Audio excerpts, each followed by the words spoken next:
आज हम applied mathematics third में आगे के क्वेश्चन का सलूशन देखेंगे, यानी चैप्टर नंबर 5.2 के क्वेश्चन से 8 से लेकर 12 तक के सभी क्वेश्चन का सलूशन। इसके पहले हमने आपको बताया है 1 से लेकर 7 तक के सभी क्वेश्चन का सलूशन चैप्टर नंबर 5.2 के। तो आप लोग प्लेलिस्ट चेक करके diploma third semester math name से एक प्लेलिस्ट बना दी गई है, वहाँ पर आपको एक चैप्टर से लेकर और अभी तक के जितने भी चैप्टर हमने पढ़ाए हैं सभी का क्वेश्चन मिल जाएगा। सभी वीडियोज क्रम से आपको प्लेलिस्ट में मिलेंगी। तो diploma third semester math name से प्लेलिस्ट चेक कीजिएगा। ओके, इसके अलावा आप लोग हमारा टेलीग्राम चैनल ज्वाइन कर लीजिएगा। वहाँ पर आपको विद्या क्वेश्चन बैंक, गोल्ड या जो कुछ भी है और इंपॉर्टेंट क्वेश्चन है, बुक की पीडीएफ, जो कुछ भी आपको चाहिए आप लोग सब कुछ टेलीग्राम से पा सकते हैं। जो टेलीग्राम आईडी है उसको ध्यान से सुन लीजिएगा, AKC टेक्निकल क्लासेज। और हमारे यहाँ जो है व्हाट्सएप की कोई सुविधा अब अवेलेबल नहीं है, पहले थी लेकिन अब जो व्हाट्सएप था वह रिसेट कर दिया गया है। ओके, तो आप लोग व्हाट्सएप पे बिना मतलब का कुछ मत करें, क्योंकि जो व्हाट्सएप नंबर था वह हमने डिलीट कर दिया। ओके, तो आप लोग बस टेलीग्राम पर जाएं, सब कुछ आपको वहीं पर मिलेगा। तो आज की इस वीडियो में हम देखेंगे क्वेश्चन का सलूशन। तो चलिए बिना किसी देरी के आज की इस वीडियो को करते हैं स्टार्ट। लेकिन आप लोग सबसे पहले चैनल को सब्सक्राइब कर लीजिएगा, क्योंकि आप लोग सब्सक्राइब नहीं करते हैं, वीडियो देख लेते हैं। तो देखिए, हम ये नहीं कहेंगे, कोई फोर्स नहीं, आप लोग सब्सक्राइब कर लीजिए, बस हमारा काम है, हम आपके लिए वीडियो प्रोवाइड कर रहे हैं, तो आप लोग भी हमारा सपोर्ट करते रहिए। ओके, चलिए क्वेश्चन नंबर 8 को हम देखते हैं। देखिए, क्वेश्चन नंबर 8 में आपका कहा है d2y upon D x square minus 4y equal to 1 plus e के पावर एक्स का होल वर्ग। तो देखिए, जितने स्टूडेंट 1 से लेकर 7 तक के क्वेश्चन का सल्यूशन कर चुके होंगे उनको इस क्वेश्चन का सल्यूशन भी आ गया होगा। नहीं आया होगा तो आप लोग वीडियो देखिएगा, समझ में आ जाएगा। आगे देखेंगे तो इसका ऑपरेटर फॉर्म चेंज करना है, तो बहुत से लोगों को अभी ऑपरेटर फॉर्म ही नहीं आता होगा। तो आप लोग ऐसा कीजिएगा, पार्ट 1 चैप्टर 5 नाम का पार्ट 1 एक वीडियो है, उसमें आपको हमने सब कुछ विस्तार से बताया है, तो उसको देखिएगा। सब प्लेलिस्ट में मिलेगा कि ऑपरेटर फॉर्म में क्या होता है, ऑक्सिलरी इक्वेशन क्या होता है, सब कुछ वहाँ पर हमने आपको विस्तार पूर्वक पढ़ाया है। यहाँ से इसका हो जाएगा d square minus 4 into Y equal to 1 plus e के पावर एक्स का होल वर्ग। ये हो गया आपका इक्वेशन नंबर फर्स्ट। इसका निकाल लीजिए auxiliary equation. Okay, auxiliary equation इसका हो जाएगा m² - 4। इसका गुणनखंड कर लेंगे तो m की दो वैल्यू आएंगी, एक +2 आएगा और एक -2 आएगा, एक +2 एक -2 आएगा। यहाँ से आपको यम की दो वैल्यू मिल गई, एक +2 एक -2, क्योंकि आपको इसका गुणनखंड जब करेंगे तो इतना मिलेगा। ओके, अब आपको क्या करना है, करना क्या है, इसका CF निकालना है। तो CF निकालना हमने आपको बहुत पहले ही बताया, तो इसका CF हो जाएगा C1 e के power 2x plus C2 e के पावर -2x, इसका CF हो जाएगा। अब क्या करना है, अब हमें PI निकालना है, यानी पार्टिकुलर इंटीग्रल। उसको कैसे निकालेंगे, सब कुछ हमने आपको पढ़ाया, अगर आपने नहीं ध्यान दिया तो उसमें हमारी अब कोई गलती नहीं है, आप लोगों को हमने सब कुछ बताया है। पार्टिकुलर इंटीग्रल कैसे निकलेगा, GX अपॉन FT होता है, तो GX का मतलब ये होता है, ये सब हमने आपको पहले ही बता दिया है जब रूल्स पढ़ा रहा था तभी। GX क्या होता है, FT क्या होता है, FT की वैल्यू आपकी क्या है, FT की वैल्यू d² - 4 है। तो सब कुछ पुट कीजिए, कुछ करना नहीं यहाँ पे। तो इसका 1 प्लस ई के पावर एक्स का होल स्क्वायर को तोड़ेंगे तो आपको मिलेगा 1 प्लस ई के पावर 2x प्लस 2 ई के पावर 2x। GX का वैल्यू ये हो गया, FT का वैल्यू d² - 4 हो गया। देखिए यहाँ पर कर दिया है हमने ऐसा ही। अब जो ऊपर के सभी वैल्यू हैं इनको अलग अलग हम तोड़ते हैं, अलग अलग तोड़ते हैं, उसके बाद उसका अलग अलग टाइप से हम लोग सॉल्व करते हैं। तो एक बार इसको करेंगे तो 1/d² - 4 होगा। 1 को हम लिख सकते हैं e के पावर 0 इंटू एक्स। क्यों किया हमने ऐसा, क्योंकि आपका सब फॉर्म जो है e के पावर x के रूप में, इसलिए इसको लिख सकते हैं 1 को e के पावर 0 इंटू एक्स। आपको पता है इसका मतलब होगा e की पावर 0 जिसकी वैल्यू 1 होती है, आपको पता ही है किसी की पावर 0 हो गया उसकी वैल्यू 1 हो जाती है, तो इसको लिख सकते हैं। दूसरा तोड़ेंगे तो e के पावर 2x अपॉन d² - 4 होगा। तीसरा तोड़ेंगे तो 2e के पावर 2x अपॉन d² - 4 होगा। अब इसी को हमें अलग अलग सॉल्व करना है, तो उसको सॉल्व करने के लिए आपको d की वैल्यू चाहिए होती है। तो d की वैल्यू चाहिए तो कैसे करेंगे आपको हम बताते हैं। e के पावर 0x की तुलना e के पावर ax से करेंगे। ओके, तो a की वैल्यू 0 आएगी जो कि d के बराबर a होता है, तो 0 रखेंगे तो यहाँ आपका -4 बचेगा। यहाँ करेंगे तो क्या होगा, यहाँ जब हम d² करेंगे तो इस कंडीशन में जब हम कंपेयर करेंगे e के power 2x is equal to e के पावर ax से, तो a की वैल्यू 2 आएगी, d बराबर 2 आएगा, तो 2 का स्क्वायर 4 होगा, 4 - 4 0 हो जाएगा। तब जब यह जीरो हो गया तो इस कंडीशन में भी हमने आपको रूल पढ़ाया था। क्या पढ़ाया था? एक्स से मल्टीपल इंटू एक बटे जो आपका एफ डी होता है उसका अवकलन इंटू जी एक्स पढ़ाया था रूल में। नहीं देखा तो हमारी उसमें कोई गलती नहीं है। अभी इसको और आगे सॉल्व करेंगे एक्स से मल्टीपल करके। अगला इसमें देखते हैं, टू ई के पावर एक्स है तो ई के पावर एक्स का ई के पावर ए एक्स से जब कंपेयर किया जाता है, ई के पावर ए एक्स से ही क्यों कंपेयर करते हैं? रूल में आपको सब पढ़ाया है। तो ए की वैल्यू यहाँ 1 आएगी बराबर डी होगा, तो डी की जगह 1 रखेंगे तो 1 माइनस 4 यानी यहाँ -3 होगा। ओके, तो ये सब जो है इसको आप लोग लिख सकते हैं, ई के पावर 0 इंटू एक्स को -1 लिख सकते हैं क्योंकि माइनस चिन्ह पहले से लगा है। तो यहाँ -1/4 आ गया। इसकी जगह हो गया 2 बट्टे माइनस चिन्ह है तो -2/3 ई के पावर एक्स हो गया। इसको सॉल्व करना है, तो इसको सॉल्व करना है तो अब जीरो आ गया तो करना क्या रहता है? हमने आपको बताया था जब भी आपका एफ डी की वैल्यू जीरो आ जाए तो आपको क्या करना है, एक्स से देखिए यहाँ मल्टीपल कर लिया अपॉन में एक बट्टे जो एफ डी होता है उसका अवकलन। तो एफ डी की वैल्यू टी स्क्वायर -4 है, इसका अवकलन करेंगे तो 2d - 0 होगा, यानी यहाँ 2d हो गया इंटू जी एक्स की वैल्यू में ई के पावर टी एक्स है इसमें, तो ई के पावर टी एक्स हो गया, इतना कर दिया, माइनस जो लिखा गया उसको हमने लिख दिया। अब फिर हमें यहाँ लिखना है वैल्यू, फिर हमें यहाँ डी का मान निकालना है। तो क्या होगा, क्या होगा डी का मान? ई के पावर 2x इंटू ई के पावर ए एक्स, ए बराबर 2 बराबर टी। डी की जगह 2 रखेंगे तो 2 इंटू 2 यानी 4 हो जाएगा, एक्स ई के पावर 2x हो जाएगा, -2/3 ई के पावर 2x हो जाएगा। तो आपका ये हो गया पी आई। तो लास्ट में कंप्लीट सॉल्यूशन यानी सी एस जो निकलता है वाई बराबर C F plus P I होता है। सी एफ की वैल्यू रख दिया, पी आई की वैल्यू रख दिया। तो गाइस इस प्रकार से आप लोग क्वेश्चन नंबर 8 को सॉल्व कर लेंगे। कहीं पर कोई प्रॉब्लम हुई होगी तो आप लोग कमेंट करके पूछिएगा, बताने का प्रयास जरूर करेंगे। चलिए क्वेश्चन नंबर 9 देखते हैं। 9 क्वेश्चन आपका कह रहा है कि d2y upon D x square -2a into d Y by d x plus A square y is equal to e के पावर ए एक्स। तो इसका ऑपरेटर फॉर्म लिखेंगे तो आपको मिल जाएगा d² -2ad plus A square into Y equal to e के power x. अब ये सब कैसे लिखा जाता है आपको पता है, एक बार फिर से सुन लीजिए। D upon D X is equal to D होता है इंटू वाई है तो वाई कर देते हैं, सब आपको हमने पढ़ाया है। इसका ऑक्सिलरी इक्वेशन हो जाएगा m² - 2am plus A square equal to 0। अब ये जो है ये आपका m - a के होल वर्ग का फार्मूला है, तो इसको लिख सकते हैं m - a का होल वर्ग इक्वल टू 0। m की दो वैल्यू मिली a और a, क्योंकि दो बार है तो दो वैल्यू आएंगी, तो a और a मिल गया। ओके, सी एफ निकाल लेंगे तो c1 प्लस c2x इंटू ई के पावर ए एक्स हो जाएगा। क्यों होगा? क्योंकि हमने आपको बताया था जो सी एफ निकलता है वो m के वैल्यू पर डिपेंड करता है, समान है असमान है या काल्पनिक है कैसा है उस पर आपका डिपेंड करता है। सब आपको बताया है, बताने वाली आवश्यकता नहीं है इसमें, सब आप लोग जब शुरू के पढ़ेंगे तो वहाँ पर बताया हमने 5 पॉइंट या जिसमें भी, या आपका चैप्टर नंबर 5 का पार्ट 1 पढ़ा है उसमें आपको सब बताया गया कैसे सी एफ निकालते हैं, कैसे पी आई निकालते हैं, पी आई कब जीरो होता है, कब इसका वैल्यू निकलता है, सब आपको पढ़ाया है।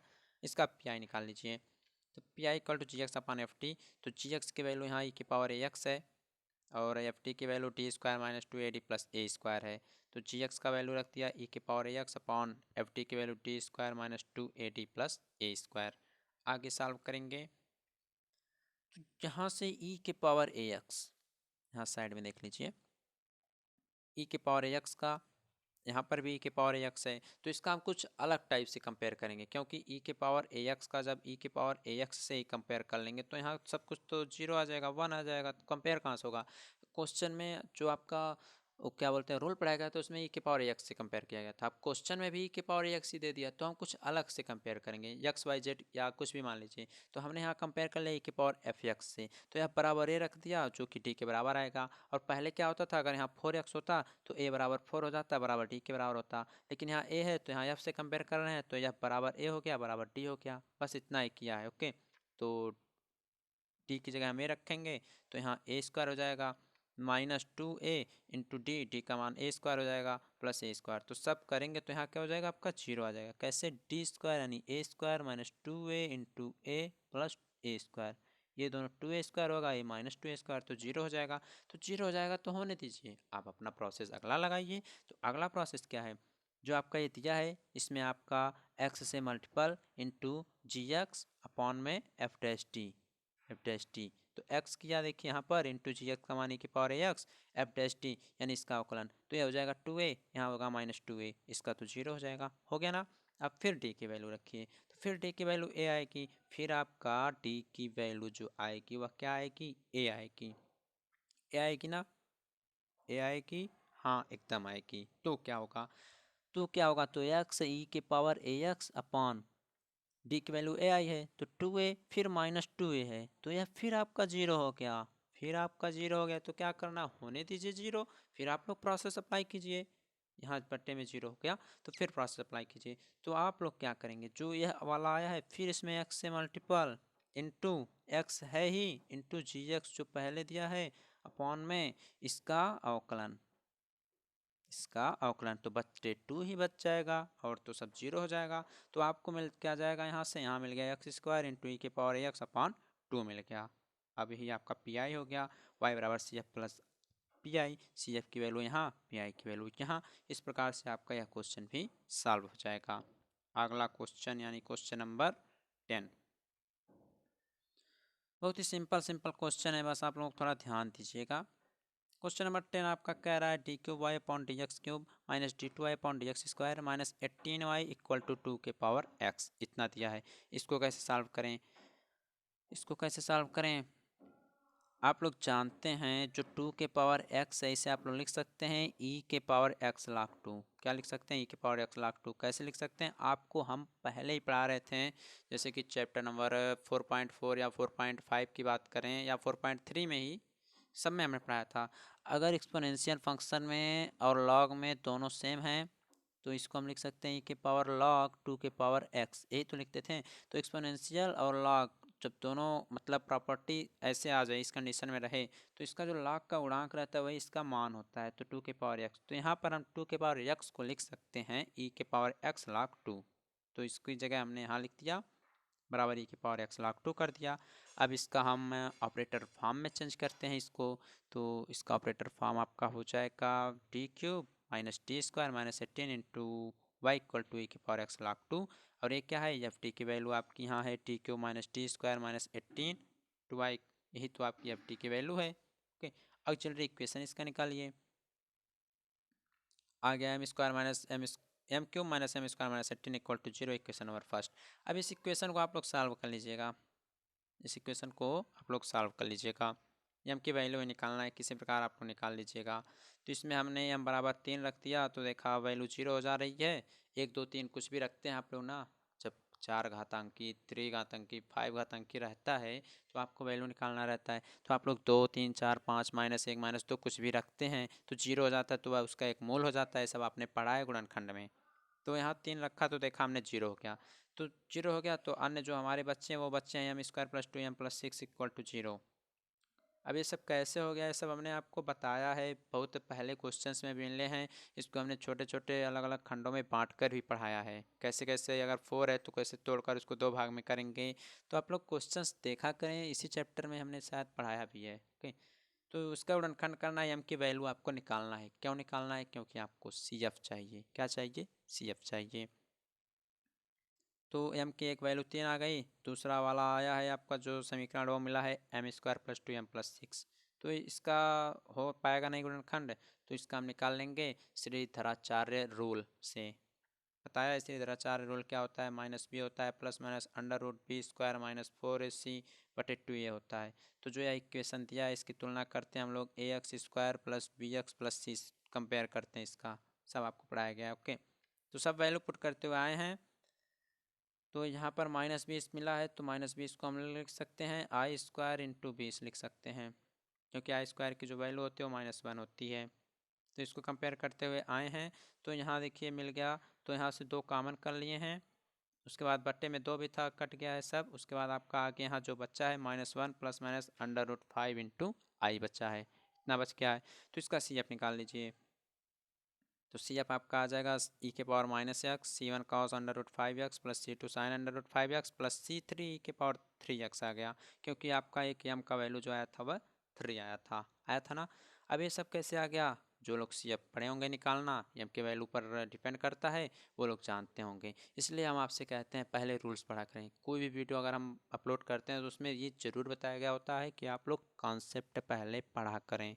कॉन्सेप्ट पढ़ेंगे तभी आपको ध्यान में सब कुछ क्वेश्चन ध्यान से समझ में आएगा। तो ये हो गया आपका सी एफ का मान। अब आपको निकालना है पी आई। क्या निकालना है? P I. तो पी आई कैसे निकालें? पी आई बराबर जी एक्स अपॉन एफ टी, जी एक्स की वैल्यू अपॉन एफ टी।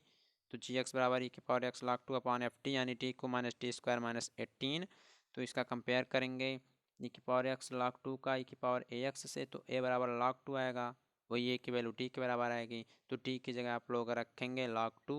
तो यहाँ पर देखिए ई की power x log 2 upon D, यानी log 2 का होल क्यूब माइनस log 2 का होल स्क्वायर माइनस 18, इतना मिल गया। तो बस इतना ही रख दीजिए, इसके आगे से सॉल्व नहीं करना है, लास्ट में सी एस निकालना है, यानी वाई बराबर C F plus P I. C F plus P I, तो सी एफ की वैल्यू यहाँ रख दिया, पी आई की वैल्यू यहाँ रख दिया।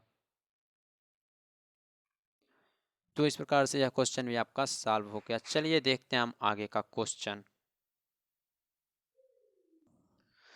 11 नंबर का जो क्वेश्चन है वो कह रहा है कि D two Y upon T X square minus three D Y by T X plus two Y equal to cos three x.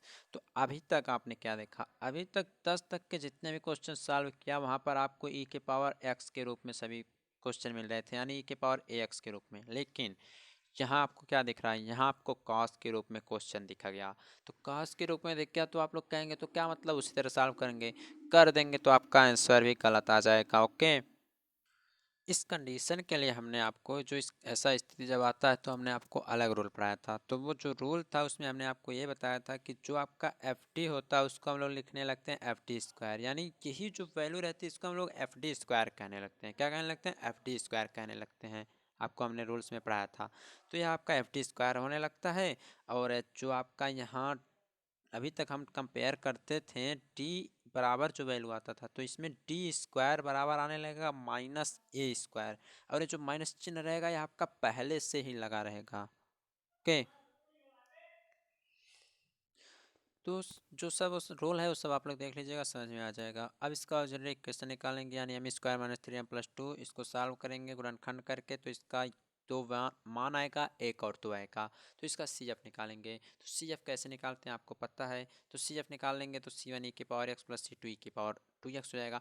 अब निकालना है इसका पी आई। तो ध्यान रहे यहाँ पर ट्रिगोनोमेट्री फंक्शन में आपका क्वेश्चन दिया है cos x sine x ten x में जब दिया रहता है तो आपका जो सी एफ नहीं सॉरी पी आई जो निकलता है वो कैसे निकलता है। तो अलग टाइप से इसका पी आई निकाला जाता है। तो पी आई जो होगा वह हो जाएगा g x upon F t square. ध्यान रहे यहाँ एफ टी स्क्वायर का मतलब ये नहीं कि इसका मान चेंज होएगा, उसका मतलब वही है जो आपका एफ टी होता था। ओके, लेकिन यहाँ एफ टी स्क्वायर लिखने का मतलब ये हो जाता है जो जहाँ आपका डी स्क्वायर आता था केवल उसका मान रखा जाएगा जो कि माइनस ए स्क्वायर के बराबर हो जाएगा। और जो डी आएगा उसका मान क्या होगा उसको अभी हम क्वेश्चन में देखेंगे। हमने इस टाइप का आपको एक एग्जाम्पल भी बताया था जब रूल्स पढ़ाया था, तो वहाँ पर देखेंगे तो थोड़ा विस्तार से समझ में आएगा, क्योंकि वहाँ रूल्स और एग्जाम्पल दोनों साथ में कंपेयर करके हमने पढ़ाया है। यहाँ पर तो केवल आपका क्वेश्चन है, बस उसका हम सॉल्यूशन दे पाएंगे। तो cos थ्री एक्स हो जाएगा और D square minus three D plus two हो जाएगा। अब यहाँ देखिए कंपेयर कैसे करेंगे। कंपेयर कैसे करेंगे? तो cos थ्री एक्स है, इसका cos ए एक्स से कंपेयर करेंगे। रोल में पढ़ाया गया था ए की वैल्यू तीन आएगी। तो ए की वैल्यू जब तीन आ जाती थी तो अन्य क्वेश्चन में जब ई के पावर एक्स होता था तो यह डी के बराबर हो जाता था। जब ई के पावर एक्स होता था तो यह डी के बराबर होता था। लेकिन जब यह आपका कॉस के रूप में यानी त्रिकोणोमेट्री फंक्शन में है तो जो ए आया है इसका क्या होगा, इसमें आप लोग डी स्क्वायर इक्वल टू करेंगे माइनस ए स्क्वायर। और ध्यान रहे डी स्क्वायर करेंगे equal to minus A square. और ये माइनस चिन्ह जो रहेगा हमेशा पहले से ही लगा रहेगा। जैसे कि यहाँ माइनस लग गया, ए का मान तीन आया यानी तीन का स्क्वायर, यानी ये हो गया माइनस नौ होगा। ध्यान रहे माइनस चिन्ह पहले से रहेगा, ऐसा आपका रूल्स में पढ़ाया गया है, वो हमने आपको भी पढ़ाया है, तभी आपका क्वेश्चन सही रहेगा। सब लोगों का अधिकतर यहाँ पर कन्फ्यूजन रहेगा, माइनस तीन का स्क्वायर कर देंगे तो प्लस नाइन लाने लगेंगे। उनको ये नहीं पता रहेगा कि ना जो माइनस चिन्ह है वो आपका पहले से ही क्वेश्चन में मतलब इसमें लिखा रहेगा। ओके, तो गलती मत कीजिएगा। डी स्क्वायर की जगह माइनस नौ। और यहाँ ध्यान रहे जब त्रिकोणमिति फंक्शन आए तो कहीं आप लोग इसमें से आप लोग टी की वैल्यू ना निकालने लगे कि हाँ तीन की हो जाएगा, तो गलत हो जाएगा क्वेश्चन उसका, क्योंकि रूल अलग है, उसको अभी हम आगे बताएंगे। तो इतना हो जाएगा, माइनस थ्री डी लिख दिया गया प्लस टू कर दिया गया। तो बोला था डी का मान अभी आगे हम बताएंगे। तो यहाँ माइनस थ्री डी इसमें से घटेगा तो माइनस सेवन हो जाएगा। क्या आप लोग क्या करेंगे, कॉस 3x यहाँ माइनस कॉमन ले दिया तो 3d प्लस 7 हो जाएगा एकदम हो जाएगा। अब इसको आप सॉल्व करना है, माइनस को ऊपर कर दिया तो माइनस हो गया कॉस 3x, और क्या किया इसका हम परमेयीकरण कर दिए, हर का परमेयीकरण कर दिए। परमेयीकरण करने तो आपको आता ही होगा, तो इसका परमेयीकरण कर दिए। परमेयीकरण में क्या होता है, नीचे अगर माइनस है तो सब में ऊपर प्लस वाले से मल्टीपल करते हैं और एक बार उसका नीचे भी मल्टीपल करते हैं। तो यहाँ पर नीचे प्लस है तो माइनस से मल्टीपल होगा, यानी बीच में जो चिन्ह है वो माइनस से हो जाएगा। 3d माइनस 7 ऊपर मल्टीपल नीचे भी मल्टीपल। अब माइनस चिन्ह लगा ही है इसका 3d का cos 3x में 7 का cos 3x में, तो 3d cos x हो जाएगा माइनस 7 cos 3x हो जाएगा। नीचे वाला क्या हो जाएगा, नीचे वाला 9d² माइनस 49 हो जाएगा, एकदम हो जाएगा। अब क्या करना है, क्या करना है, कुछ नहीं करना है, फिर यही जो d² देखिए आपको फिर मिल गया, d² फिर मिल गया, और हमने आपसे ये बताया था d² मिल गया, उसका तो मान रख ले रहे हैं आप लोग। तो d² फिर कंपेयर करेंगे तो a की वैल्यू 3 आएगी, तो माइनस चिन्ह पहले इसका स्क्वायर 9, d² इक्वल टू हमने बोला था ना, d² बोला था माइनस a² के बराबर होगा। ओके, जो d आ रहा है उसको छोड़े रहिए, अभी हम बताते हैं d का करना क्या है। रूल्स पढ़े होते हैं तो समझ में आता, नहीं पढ़े हैं तो कोई बात नहीं, पढ़ लीजिएगा। d² की जगह 9 हो क्या, यहाँ माइनस 49 हो क्या। अब देखिए क्या करना है, जो आपका -3 है, अब जो -3 है, सॉरी यहाँ माइनस चिन्ह बाहर आपका रहने दिया, यहाँ आपका -3 इंटू 3 साइन एक्स हो गया, 3d cos x की जगह -3 इंटू 3 साइन एक्स हो गया। कैसे हो गया, कैसे हो गया बताइए, कैसे कैसे हो गया बता रहे हैं। हमने आपको बताया था अगर आपको क्वेश्चन में d मिल गया तो उसका मतलब होगा अवकलन। क्या होगा, उसका मतलब होगा आपको करना है अवकलन। और कहीं डी इनवर्स मिल गया या इसी को 1/d कहते हैं, ऐसा मिल गया तो उसका कर देना है समाकलन। ओके, ऐसा करना। अगर सिंगल रूप में मिले तो, ये नहीं कि बीच में कहीं FD आ गया तो उसका करने लगे आप लोग समाकलन, तो गलत हो जाएगा, ध्यान रहे। तो इसका हमने कर दिया है अवकलन। तो cos 3x का अवकलन क्या होगा, cos का होता है माइनस साइन, तो माइनस साइन हो जाएगा। ओके, और ax का रूप है तो ax जो अवकलन होता है आपको पता है a वाला रूप आगे आ जाता है, तो a जो है -3 हो जाएगा, साइन 3x हो जाएगा। तो यही -3 साइन 3x हो गया, 3 पहले था इसको लिख दिया और आगे वाला फंक्शन इस प्रकार रहने दिया, इसका सब किया तो -130 हो गया। अब क्या करना है, अब यहाँ पे हम क्या कर सकते हैं, यहाँ जो माइनस चिन्ह है इससे यह माइनस चिन्ह हो गया कैंसिल, कैंसिल हो गया। बचा आपका -9 sine 3x -7 cos 3x upon में 130, -1/130 कॉमन ले लिया, यहाँ बचा 9 sine 3x plus 7 cos 3x, minus को कॉमन करके बाहर कर लिया, तो CF हो निकल गया, PI निकल गया, तो कंप्लीट सॉल्यूशन निकालेंगे तो y बराबर CF प्लस PI, CF की वैल्यू और PI की वैल्यू रख दिया, आपका इस प्रकार से क्वेश्चन सॉल्व हो जाएगा। तो देखा आपने क्या अंतर देखा, e की पावर ax होता था तो अलग रूल अप्लाई करते थे, त्रिकोणमिति फंक्शन देखा तो अलग रूल अप्लाई हुआ। तो यही सब ध्यान देने वाली बातें हैं, जो नहीं पढ़े रहेंगे वो डायरेक्ट सॉल्व करेंगे तो आंसर उनका गलत आएगा। चलिए क्वेश्चन नंबर 12 देखते हैं। 12 में 2 क्वेश्चन दिए गए हैं तो दोनों बताएंगे आप लोगों को। क्वेश्चन दिया है, इसका ऑपरेटर फॉर्म हो जाएगा d² plus a² into Y equal to sine ax, इसका ऑक्सिलरी इक्वेशन हो जाएगा m² plus a² equal to 0। अब लिख सकते हैं इसको m² minus a² into i², i² की वैल्यू -1 होती है आपको पता है, तो इसकी जगह i² से हम मल्टीप्लाई करते हैं, माइनस चिन्ह कर दिया, कोई प्रॉब्लम होगी नहीं होगी, बहुत से क्वेश्चन में किया है। 5.1 में शायद 11 नंबर क्वेश्चन में भी ऐसा ही कुछ आया था, 8 क्वेश्चन में शायद ऐसा ही कुछ हुआ था। तो इसके दो वैल्यू आएंगी क्योंकि एक में a प्लस भी एक में a माइनस भी होगा, तो एक बार प्लस माइनस आइए इसका आ जाएगा।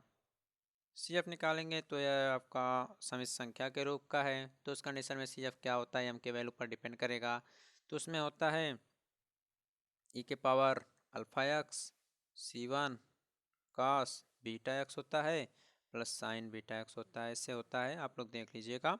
तो यहाँ अल्फ़ा की वैल्यू यहाँ 0 है तो e के पावर 0 का मान 1 हो जाएगा, उसको लिखा नहीं और आगे सब लिख दिया, तो आपका CF यह निकल गया। ओके, PI निकालना है, फिर वही फॉर्म करना है। जब आपने देखा है कि त्रिकोणमिति फंक्शन है, क्योंकि साइन दिया था तो साइन AX अपॉन FD² तो d² मतलब वही d² प्लस a² कंपेयर करेंगे, कंपेयर करेंगे साइन ए एक्स का साइन वाई एक्स से हम कंपेयर कर रहे हैं। क्यों कर रहे हैं? क्योंकि आप जब ए एक्स में फंक्शन ही दिया है तो किसी अन्य अचर पद से कंपेयर कर लीजिए, तो जो डी स्क्वायर का मान आएगा वह माइनस ए स्क्वायर के बराबर आ जाएगा। कैसे आएगा अपने ऊपर क्वेश्चन में देख लिया है। ओके, फिर यहाँ से इसकी जगह जब रखेंगे तो यह देख लीजिए आपका जीरो हो जाएगा। यह जो है वैल्यू यह जीरो हो जाएगा, तो जीरो हो जाएगा तो रहने दीजिए, जीरो हो जाएगा। आप लोग अपना अलग रूल अप्लाई कीजिए। तो अब बहुत से क्वेश्चन में मैंने बताया कि जब आपका टी या एफ टी स्क्वायर का मान जीरो हो जाता है तो एक्स से मल्टीपल करते हैं, इंटू जो एक बटे एफ टी होता है उसका अवकलन कर देते हैं, इंटू जी एक्स करते हैं।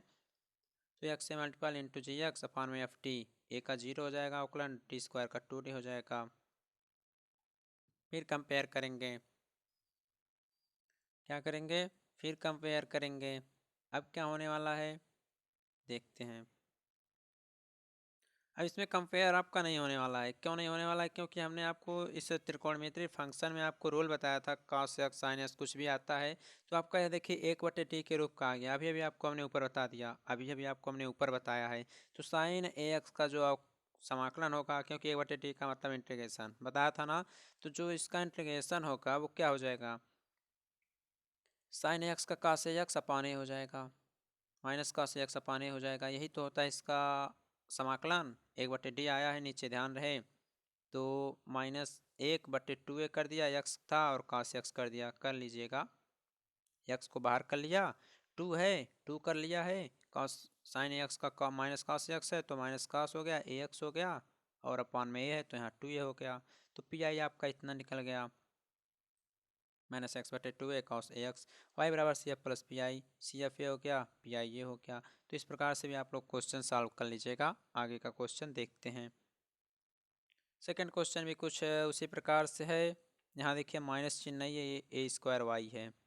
इसका निकाल दिया हमने, क्या निकाल दिया? ऑपरेटर फॉर्म निकाल दिया है। यहाँ एफ टी स्क्वायर हो गया, ऑक्सिलरी इक्वेशन निकाल दिया, M square plus A square, same to same उसी प्रकार सब चलेगा। इसका भी आएगा प्लस माइनस आई जे, जो अभी ऊपर क्वेश्चन में आया था। सी एफ निकालेंगे तो इस प्रकार से आ जाएगा। कैसे आएगा सब कुछ बताया हमने ऊपर के क्वेश्चन में, इसीलिए कहते हैं आप लोग सभी क्वेश्चन को ध्यान से पढ़ा करें। पी आई निकालेंगे, पी आई भी उसी फॉर्म में चलेगा। जब डी स्क्वायर ए स्क्वायर रखेंगे जीरो हो जाएगा, जीरो हो जाएगा तो क्या करना है? यहाँ x cos a x upon F dash T square, यानी जो इसका इसका आपको करना है अवकलन, तो यह x cos a x upon two D हो जाएगा। अब क्या करना है? कुछ नहीं करना है, कॉस ए एक्स का आपको करना है समाकलन। क्यों करना है? क्योंकि आपको अगर इसको हम अलग कर दें तो एक्स बटे टू अलग हो जाएगा, इंटू एक बटे डी हो जाएगा, और यह हो जाएगा कॉस ए एक्स हो जाएगा। एक्स बटे टू को रहने दें, कॉस ए एक्स का जो आपका समाकलन होगा वो हो जाएगा साइन ए एक्स अपान ए हो जाएगा। डी का मतलब आपको, एक बटे डी का मतलब आपको बताया ही है, समाकलन करना रहता है। ओके, तो इसकी जगह साइन ए एक्स अपान ए हो जाएगा, एक्स बटे टू पहले से है ही। तो वाई बराबर C F plus P I करना है, तो C F plus P I कर दिया तो आपका इस प्रकार से क्वेश्चन सॉल्व हो जाएगा। तो इस प्रकार से आपका 12 तक के सभी क्वेश्चन का सलूशन हमने बता दिया। तो 1 से लेकर 12 तक के क्वेश्चन में कोई भी प्रॉब्लम हुई होगी तो कमेंट करके बताइएगा। आने वाली वीडियो में आपको सभी क्वेश्चन का सलूशन मिल जाएगा। ओके।